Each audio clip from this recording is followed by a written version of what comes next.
오늘 우리가 읽은 본문 가운데 주님께서 우리에게 말씀하시기를 새 계명을 너희에게 주노니 서로 사랑하라라고 말씀하고 있습니다. 이 말씀은 권고 사항이 아닌 반드시 우리가 지켜야만 하는 하나님의 명령인데요. 그리고 그 사랑의 기준은 내가 편한 만큼 또 내가 여유가 되는 만큼의 사랑이 아니라 예수님이 우리를 사랑하신 것 같이 너희도 서로 사랑하라라고 말씀하고 있습니다. 그러면 예수님께서 우리를 어떻게 찾아오시고 또 우리를 어떻게 사랑하셨습니까? 우리가 의롭고 깨끗하고 흠없는 상태에서 우리를 사랑하신 것이 아니죠. 오히려 우리가 죄인 되었을 때에 우리가 하나님을 등지고 자기의 길로 갈 때 우리를 먼저 찾아와 주신 분이 바로 하나님이십니다. 그리고 그 사랑의 절정은 마침내 십자가에서 예수님이 달려 죽으심으로 완성이 되는데요. 예수님은 나의 죄를 대신 짊어지시고 피 흘리시고 죽으셨습니다. 그 생명을 내어주심으로 부활의 새 생명으로 그 사랑을 완성하셨고 오늘 우리가 하나님을 예배하는 이유가 되었죠. 이것이 바로 복음의 핵심입니다. 요한 1서 4장 10절의 말씀에 우리가 하나님을 사랑하기 전에 하나님께서 우리를 먼저 사랑하여 주신 것입니다.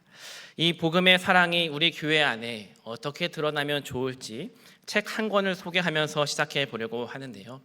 제가 신학대학원을 졸업하고 이제 첫 전임 사역지를 제주도로 가게 되었을 때 그곳에 부임했을 때 담임 목사님이 첫 출근 날 저에게 선물로 주신 책이기도 합니다. 이 책의 제목이 오늘 주보의 제목이 말씀의 제목으로도 표현이 되어 있는데요. 그 책의 제목은 바로 사랑으로 소문난 교회라는 책입니다. 간단하게 책을 소개하자면 이 책은 실제 이야기가 아닌 우화인데요. 이제 이 책 속의 주인공인 팀 매닝이라는 목사님이 주인공으로 등장을 합니다. 어느 날 이제 출근하여 목양실에 들어섰을 때 한 통의 익명의 편지가 그의 서재실에 있는 것을 보게 되었습니다.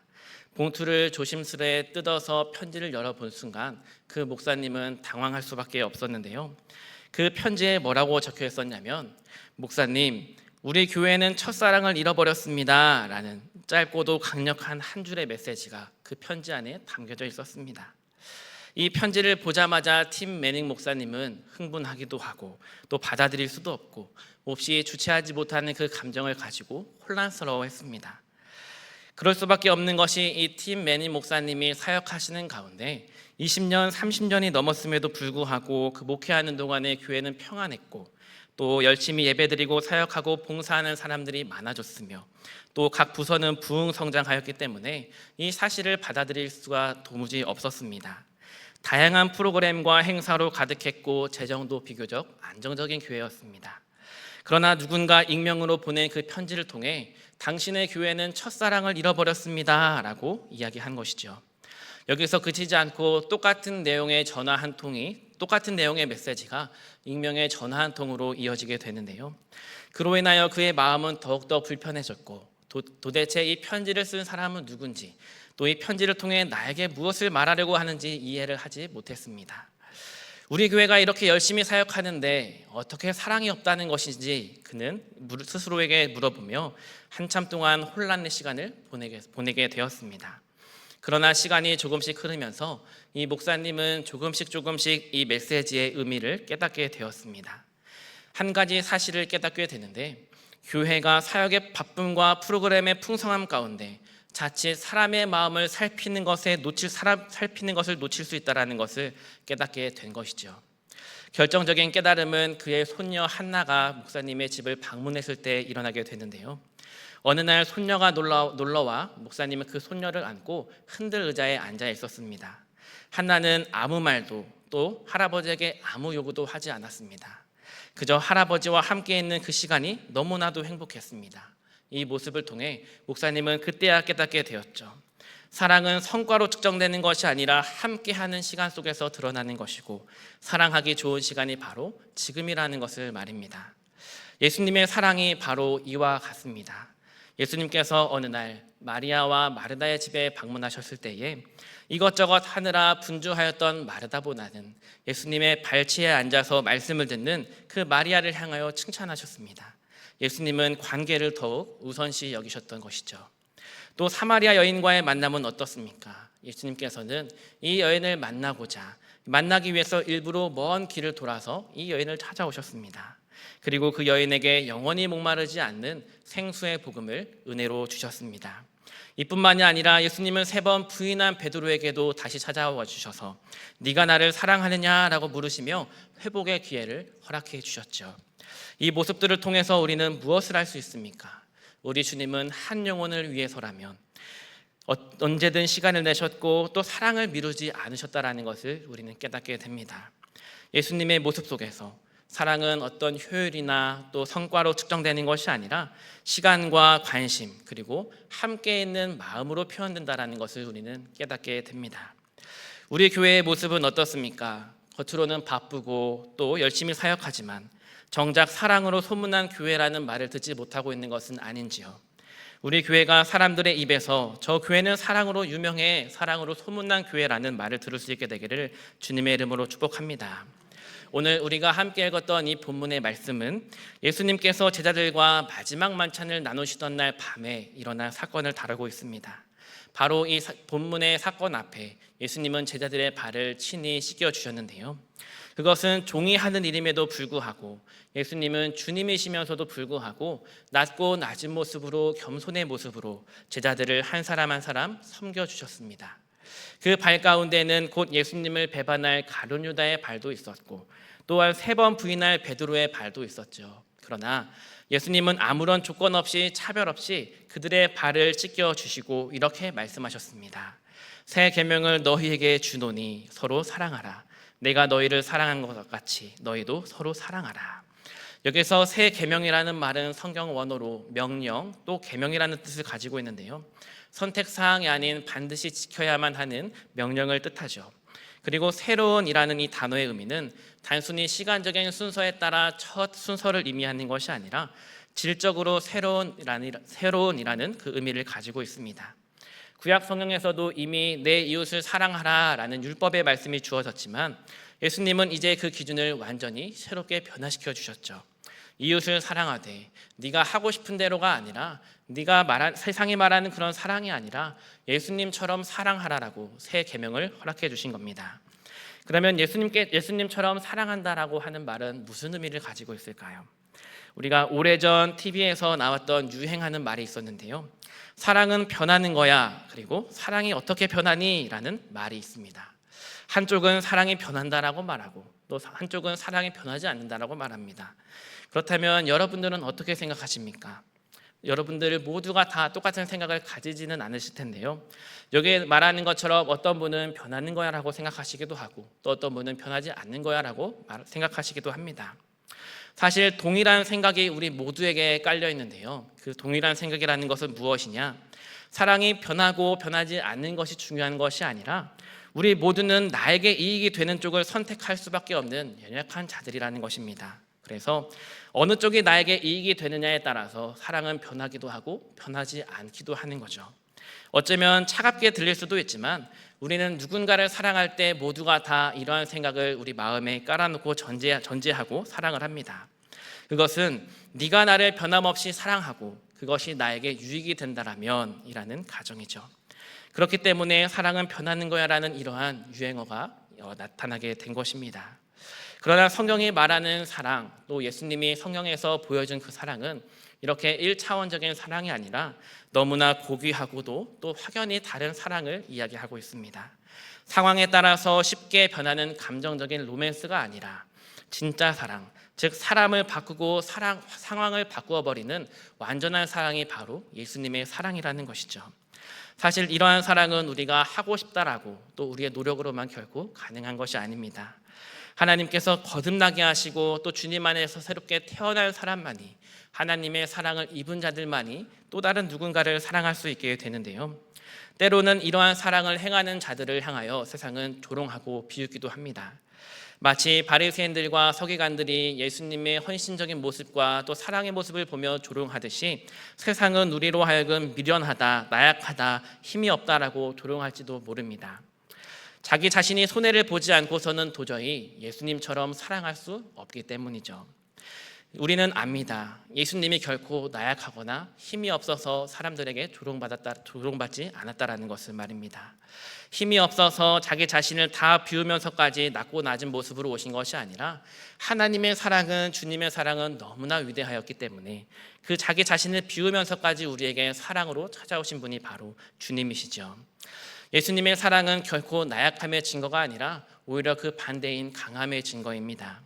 우리 또한 예수님을 본받아 예수님처럼 사랑하며 살아가게 되기를 소망합니다. 두 번째로, 예수님의 사랑은 우리가 아직 죄인 되었을 때에 사랑하신 사랑입니다. 로마서 5장 8절에도 이렇게 기록되어 있는데요. 예수님의 사랑은 조건이 없는 사랑, 이것을 우리는 가리켜서 아가페 사랑이다라고 이야기를 하죠. 감정에 따라 움직이는 것이 아니라 의지와 결단으로 선택하는 사랑이 바로 하나님의 사랑, 주님의 사랑이죠. 깨끗한 사람만, 또 자신을 좋아하는 사람만 사랑하는 것이 아니라 자기 자신을 배신한 가룟 유다와 또 베드로까지도 포함한, 내 원수까지도 포함한 사랑이 바로 성경이 말하고 있는 사랑입니다. 그리고 그 사랑의 절정은 십자가에서 드러나게 되죠. 주님의 고난과 그 부활하심을 통해 저와 여러분들도 영원한 생명이 우리에게 주어졌다는 것을 우리는 깨달을 수밖에 없게 됩니다. 이것이 복음이며 또 우리가 받은 사랑입니다. 이어서 35절은 이렇게 말합니다. 너희가 서로 사랑하면 이로써 모든 사람이 너희가 내 제자인 줄 알리라. 아멘. 여기서 안다라는 말은 단순히 정보 전달의 의미로서 내가 새로운 지식을 알게 되었다라는 것이 아니라 깊이 경험하고 깨닫는 것을 의미합니다. 세상은 우리가 어떤 교회에 다니는지, 우리가 어떤 교리를 믿는지 중요하게 생각하지 않습니다. 우리가 서로 사랑하는 그 모습을 통해, 우리의 말과 행실을 통해 저 사람은 교회 다니는구나, 저 사람은 예수님의 사람이구나 라는 것을 깨닫게 되죠. 사랑은 교회의 참된 표지이며 제자됨의 증거이기 때문입니다. 초대교회가 로마 제국의 박해 속에서도 급속히 성장할 수 있는 것은 바로 여기에 있습니다. 성경의 역사가들은 기록하기를 그들은 서로 형제와 자매처럼 사랑했다. 자신의 것을 주장하지 않고 나누어 주었다. 심지어 자기 자신을 위하여 살지 않았다라고 기록합니다. 그들의 모습을 본 이방인들은 또 어떻게 말했습니까? 보라, 저들이 서로 사랑하는 것을 이라고 칭찬하며 그리스도인들을 향한 칭송을 아끼지 않았습니다. 그때나 지금이나 사랑은 복음의 문을 여는 가장 강력한 열쇠이기 때문이죠. 이 말씀 앞에서 우리 자신을 돌아보기를 원합니다. 나 자신은 누구를 사랑하고 있습니까? 내 사랑의 기준은 내가 좋아하는 만큼입니까? 아니면 네가 나를 사랑한 만큼 나도 그것만큼만 사랑할 거야 라고 사랑하지 않으십니까? 예수님이 나를 사랑하신 것처럼 우리 또한 사랑하게 되어서 우리 교회가 세상의 많은 사람들에게 또 이웃들에게 사랑으로 소문난 교회가 되기를 축복합니다. 사랑은 결코 감정이 아니라 주님의 명령입니다. 사랑은 또한 때를 기다리지 않습니다. 예수님이 바로 지금 우리를 사랑하시듯이 우리도 지금 사랑하기를 결단해야 하는 겁니다. 가정에서, 직장에서, 교회에서, 그리고 이웃과의 관계에서 예수님의 사랑을 실천해야 하는 것이죠. 큰 것이 아니라 작은 실천, 내가 할 수 있는 자리, 내가 서 있는 그 자리에서 사랑하는 것, 따뜻한 말 한마디, 관심 있는 눈빛, 또 기도해주는 손길이 복음을 전하는 축복의 통로가 될 것입니다. 오늘 우리는 주님께서 우리에게 주신 말씀을 마음에 새기기를 소망합니다. 내가 너희를 사랑한 것 같이 너희도 나를 사랑하라.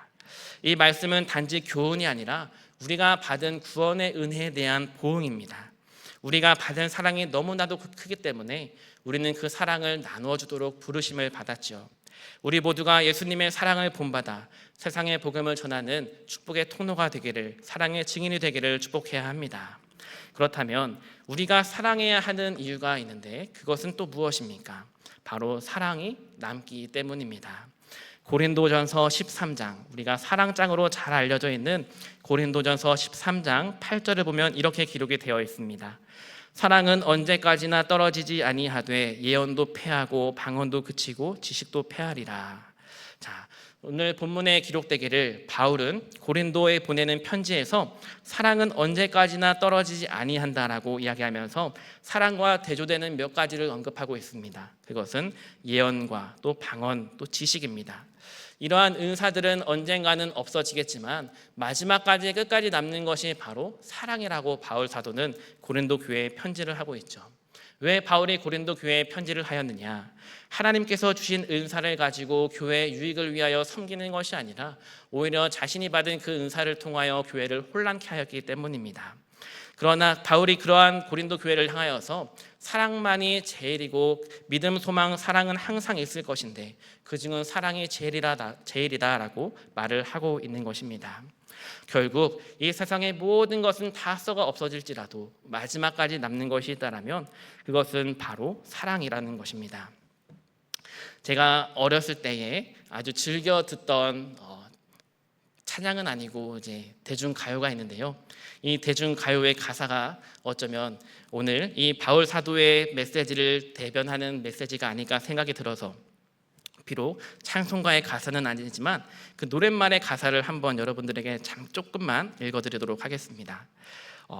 박상민이라는 가수가 있는데요. TV에 늘 선글라스를 끼고 코스튬을 늘 기르면서 해바라기라는 노래를 불렀던 사람인데요. 그 가사가 이렇습니다.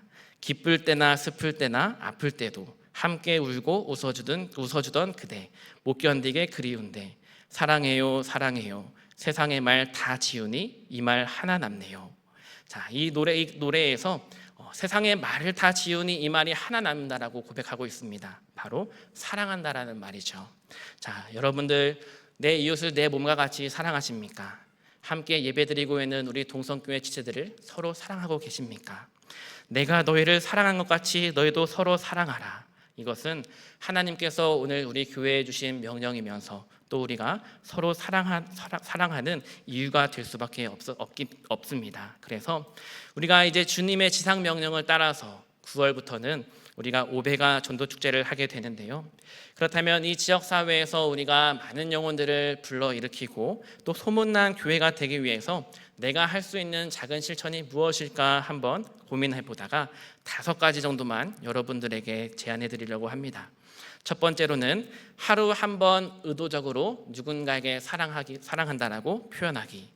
가족이 돼도 좋고 성도들이 되어도 좋고 또 직장 동료가 돼도 좋고 당신을 생각하고 있습니다 라는 편지나 전화를 또 메시지를 한번 해보시기를 바랍니다. 주의할 것은 밤늦은 시간에 이성에게 나는 당신을 생각하고 있습니다 라고 보내면 큰일 나겠죠. 서로 우리 동성 간에 나는 집사님을 생각하고 있어요, 나는 권사님을 생각하고 있어요, 오늘 하루도 힘내세요 라고 하루 한 번 의도적으로 사랑을 표현하시기를 바랍니다. 두 번째로 교회 안에서 이름 불러주기. 우리가 서로 마주칠 때마다 누구누구 집사님 안녕하세요, 또 누구누구 집사님 한 주도 잘 보내셨어요, 손을 잡아주고 이름을 부르면서 우리가 함께 사랑의 교제를 나누기를 바랍니다. 왜냐하면 이름은 사랑을 담아내는 그릇이기 때문입니다. 그리고 세 번째로 기도 제목 나누기.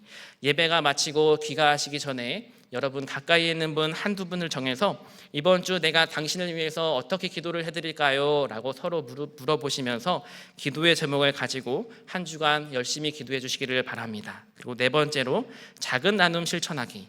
커피 한 잔, 빵 한 조각이라도, 혹 내가 집에서 맛있는 반찬을 했는데 내가 혼자 먹기엔 너무나 많다. 그러면 생각나는 사람들 혹은 우리 구역 식구들 또 내가 전도할 사람들에게 가서 나누어주고 또 그 행복을 함께 나누는 시간이 되기를 바랍니다. 그리고 마지막으로 용서와 화해를 시도하는 것입니다.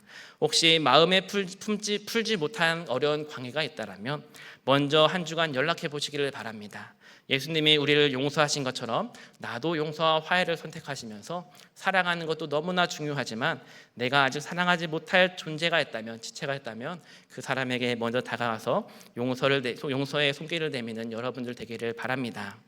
이렇게 작은 실천이 저와 여러분의 영혼을 살게 할 것이며 또 우리 교회가 사랑으로 소문나게 되는 기틀을 마련하게 해줄 것입니다. 서두에도 말씀드렸듯이 사랑은 미루는 것이 아니라 가장 좋은 시간이 지금이라는 것입니다. 우리 모두의 말과 행동을 통해 세상에 저들은 예수님의 제자다라고 고백할 수 있는 날이 속해 오게 되기를 간절히 소망합니다. 아멘. 자, 기도하기 전에 저를 한번 따라해 볼까요? 영화부 때 불렀던 찬양인데요. 우리 영화부 친구들하고 부를 때 얼마나 은혜가 됐는지요. 사랑하며 살래요 예수님처럼 해보실래요? 사랑하며 살래요 예수님처럼, 사랑하며 살래요 예수님처럼, 사랑하며 살래요. 예수님처럼 사랑해 예수님처럼. 한 번 더. 사랑하며 살래요. 예수님처럼 사랑하며 살래요. 예수님처럼 사랑하며 살래요. 예수님처럼 사랑해 예수님처럼. 아멘. 기도하겠습니다. 하나님,